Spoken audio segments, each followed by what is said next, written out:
오늘 여러분의 삶을 송두리째 바꿀 수도 있는 한 남자의 이야기를 들려드리고자 합니다.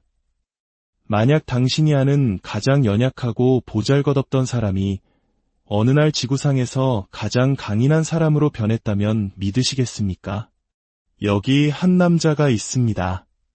그는 천식과 수많은 알레르기, 그리고 겸상적혈구 형질이라는 희귀한 유전 질환까지 앓고 있었습니다. 몸무게는 135kg에 육박했고 학교에서는 늘 놀림의 대상이었습니다. 집에는 폭력적인 아버지가 있었고 어린 시절 부모님의 이혼이라는 아픔까지 겪어야 했습니다. 24살, 그는 해충 방제 회사에서 일하며 근근히 살아가고 있었습니다. 우울증에 시달리며 아무런 목표도 없이 그저 패배감에 젖어 하루하루를 버텨냈습니다. 그러던 어느 날 그는 텔레비전에서 해군 특수부대 네이비실에 관한 다큐멘터리를 보게 됩니다. 육해공을 가리지 않고 세상에서 가장 위험한 작전을 수행하기 위해 훈련받은 최정예 요원들, 그들의 훈련은 너무나도 혹독해서 어떤 상황, 어떤 환경에서도 살아남을 수 있도록 인간을 개조하는 과정이었습니다. 바로 그 순간이었습니다. 이 다큐멘터리는 그의 인생을 뒤흔든 방아쇠가 되었습니다. 바로 저거야. 저런 훈련, 저런 규율, 저런 삶이야말로 내가 원했던 거야. 이 지긋지긋하고 고통스러운 삶에서 벗어날 유일한 길이다. 그는 네이비실이 되겠다고 결심합니다. 주변의 모든 사람들이 비웃었습니다. 하지만 그는 자신을 완전히 바꾸기 시작했습니다. 불과 3개월 만에 50kg 가까이 감량했고 네이비실 훈련의 가장 혹독한 관문이자 75%의 훈련병이 첫 시도에서 포기하고 마는 지옥주 훈련을 그는 한 번도 아닌 무려 3번이나 통과해냈습니다. 그 후 그는 세상에서 가장 힘든 지구력 레이스에 도전하기 시작했습니다. 죽음의 계곡이라 불리는 섭씨 55도의 폭염 속에서 217km를 달려야 하는 배드워터 135분화 같은 극한의 도전을 완수했습니다. 삶의 패배자였던 그는 이제 60개가 넘는 울트라 마라톤을 완주했고 장거리 사이클 선수, 철인 3종 경기 선수로 활약하고 있습니다. 심지어 24시간 동안 턱걸이 4030개를 성공하며 세계 기록을 세우기도 했습니다. 이 남자의 이름은 데이비드 고긴스. 사람들은 그를 살아있는 가장 강인한 남자라고 부릅니다. 그의 여정은 단순히 신체적 강인함에 대한 이야기가 아닙니다. 이것은 한 인간의 정신력과 자기 규율이 어디까지 이를 수 있는가에 대한 위대한 증언입니다. 그는 어떻게 그토록 강한 의지력을 가질 수 있었을까요? 어떻게 그런 수준의 집중력을 만들었을까요? 매번 포기하고 싶을 때 그는 자신에게 무슨 말을 했을까요? 다른 사람들의 비난과 조롱에 어떻게 흔들리지 않을 수 있었을까요? 오늘 우리는 데이비드 고긴스의 삶을 관통하는 6가지 강력한 전략을 통해 우리 안에 잠든 거인을 깨우는 법을 배우게 될 것입니다. 마치 그에게 네이비실 다큐멘터리가 인생의 전환점이 되었듯 오늘 이 이야기가 당신의 삶을 새로운 차원으로 이끌 방아쇠가 될 것이라 확신합니다. 본격적인 이야기에 앞서 만약 이 영상이 누군가에게 힘이 될 수 있다고 생각하신다면 소중한 사람들에게 공유해 주십시오. 긍정적인 에너지를 나눔으로써 당신의 삶에도 더 큰 영감과 축복이 깃들기를 바랍니다. 저희 채널을 구독하고 함께 성장하는 여정을 시작하는 것도 좋겠습니다.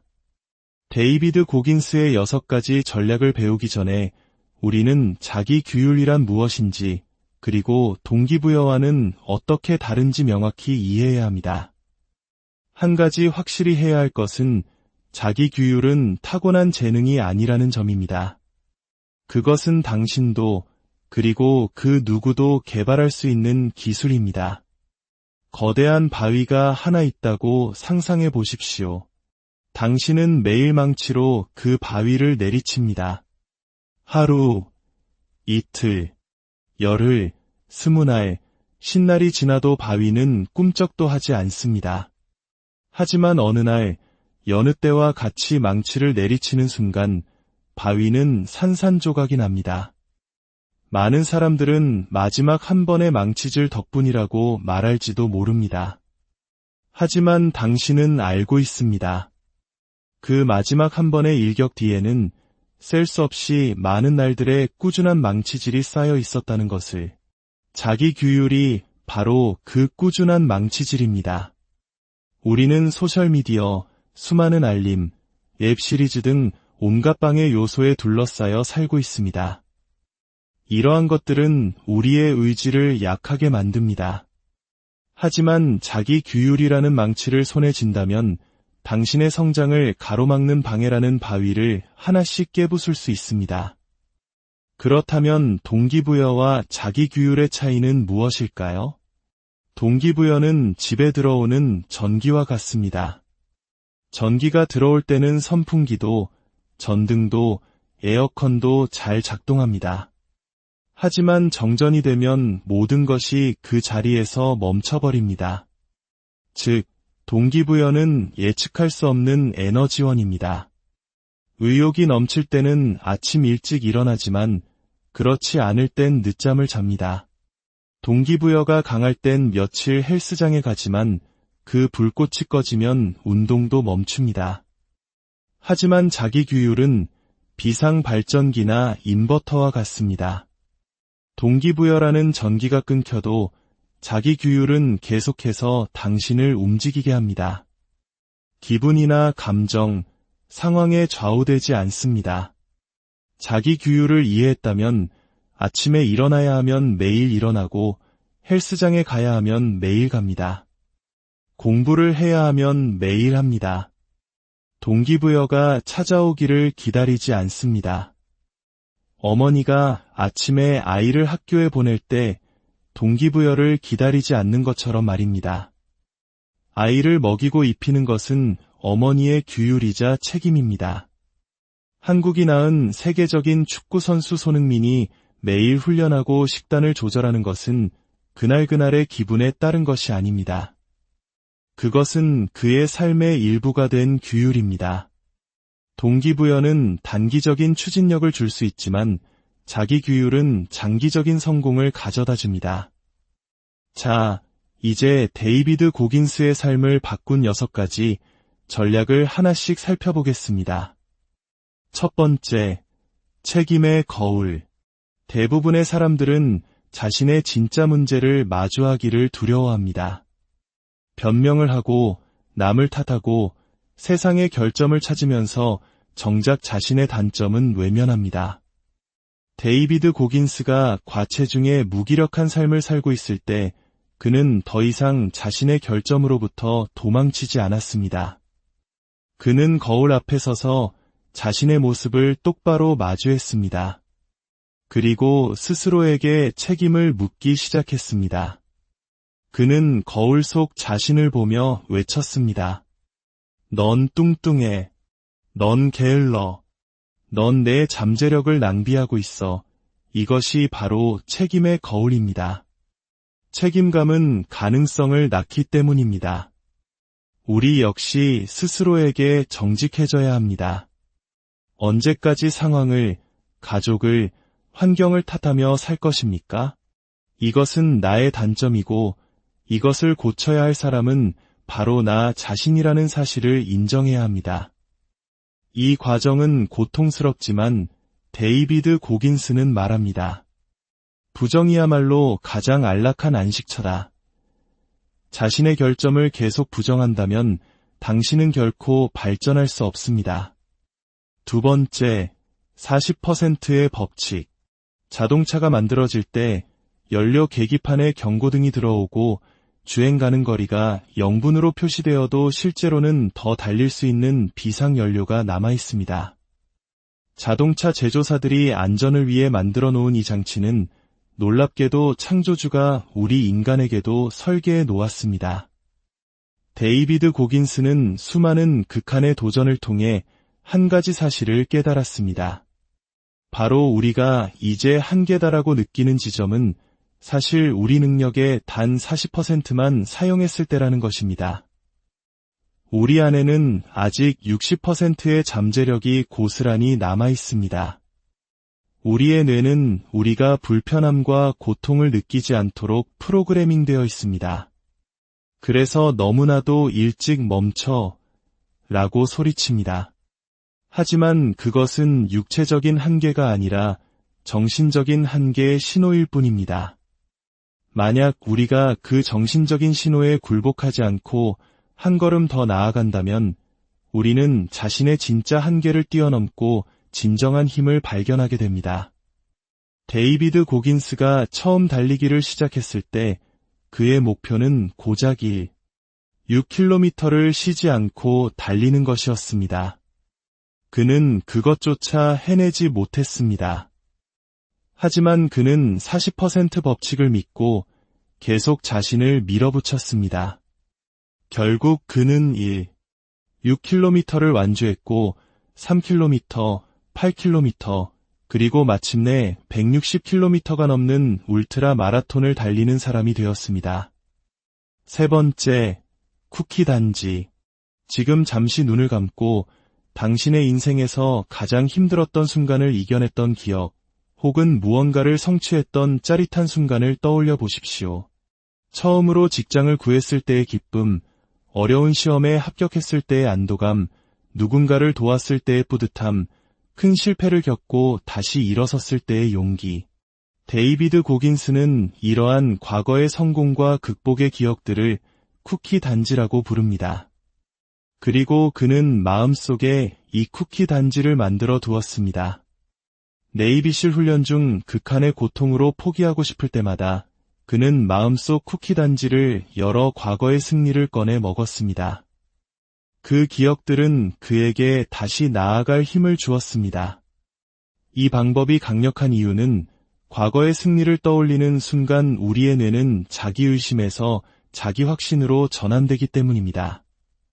그때도 해냈으니 지금도 할 수 있다는 믿음이 생기는 것입니다.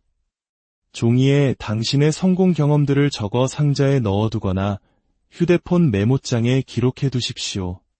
혹은 마음속에 당신만의 쿠키 단지를 만들어도 좋습니다. 그리고 용기가 꺾이고 마음이 무너질 때마다 그 단지를 열어 당신이 얼마나 강한 사람인지 스스로에게 상기시켜 주십시오. 네 번째, 마음의 굳은 살을 만들어라. 평생 농사를 짓거나 힘든 노동을 한 분들의 손을 본 적 있습니까? 그들의 손과 발은 거칠고 단단한 굳은 살이 박여 있습니다. 이 굳은 살은 반복되는 압력과 고통으로부터 피부를 보호하기 위한 신체의 자연스러운 방어기제입니다. 데이비드 고긴스는 우리의 마음에도 이런 굳은 살이 필요하다고 말합니다. 정신적으로 강해지고 싶다면 의도적으로 당신의 삶에 약간의 불편함을 더해야 합니다. 그는 아주 작은 것부터 시작했습니다. 차가운 물로 샤워를 하고 정크푸드를 끊고 읽기 싫은 책을 읽었습니다. 그리고 새벽 4시에 일어나는 습관을 들였습니다. 이러한 작은 불편함들이 모여 그의 정신적 근육을 단련시켰고 더 큰 도전을 이겨낼 힘이 되었습니다. 우리도 일상에서 작은 불편함을 실천할 수 있습니다. 엘리베이터 대신 계단을 이용하고 따뜻한 물 대신 조금 차가운 물로 샤워하고 좋아하지 않지만 건강에 좋은 음식을 먹는 것입니다. 이런 작은 행동들이 어떻게 내 인생을 바꾸냐고요? 피부에 굳은 살이 생기듯 이런 작은 불편함들은 당신의 마음을 단단하게 만듭니다. 하기 싫은 일도 해낼 수 있다는 경험이 쌓이면서 당신의 마음은 도전을 피하는 대신 도전을 맞이할 준비를 하게 됩니다. 다섯 번째, 작은 승리의 힘. 사람들은 거대한 성공에만 주목하지만 모든 위대한 성공 뒤에는 수많은 작은 승리들이 사슬처럼 연결되어 있습니다. 데이비드 고긴스의 규율의 비결 중 하나는 바로 이 작은 승리의 중요성을 이해하고 그것을 축하하는 것이었습니다. 지옥주 훈련 동안 그는 일주일을 버텨야 한다고 생각하지 않았습니다. 대신 다음 식사 시간까지만 버티자, 이 훈련 하나만 끝내자와 같이 눈앞의 작은 목표에만 집중했습니다. 그리고 그 작은 목표를 달성할 때마다 스스로를 격려했습니다. 100파운드를 감량할 때도 그의 초점은 오늘 해야 할 턱걸이, 오늘 달려야 할 거리에 맞춰져 있었습니다. 매일의 아주 작은 목표와 그것을 해냈을 때의 작은 축하, 이것이 핵심입니다. 당신의 거대한 목표를 아주 작은, 실행 가능한 단계로 나누십시오. 20kg을 감량하는 것이 목표라면 오늘의 목표는 헬스장에 가는 것 그 자체입니다. 그리고 헬스장에 다녀온 자신을 칭찬해 주십시오. 이 작은 승리들이 모여 당신에게 자신감과 추진력을 주고 결국에는 거대한 목표를 달성하게 할 것입니다. 6번째, 왜라는 질문의 힘. 자기 규율을 지속하기 위해서는 그 모든 고통을 감수할 만큼 강력한 목적, 즉 왜가 있어야 합니다. 데이비드 고긴스에게는 명확한 왜가 있었습니다. 그는 평범하고 무기력한 삶을 벗어나 비범한 삶을 살고 싶었습니다. 그의 모든 훈련과 도전의 중심에는 바로 이 강력한 목적이 있었습니다. 우리도 자신의 행동 뒤에 숨어있는 더 깊은 왜를 찾아야 합니다. 건강해지고 싶다고 생각한다면 스스로에게 물어보십시오. 왜 건강해지고 싶은가?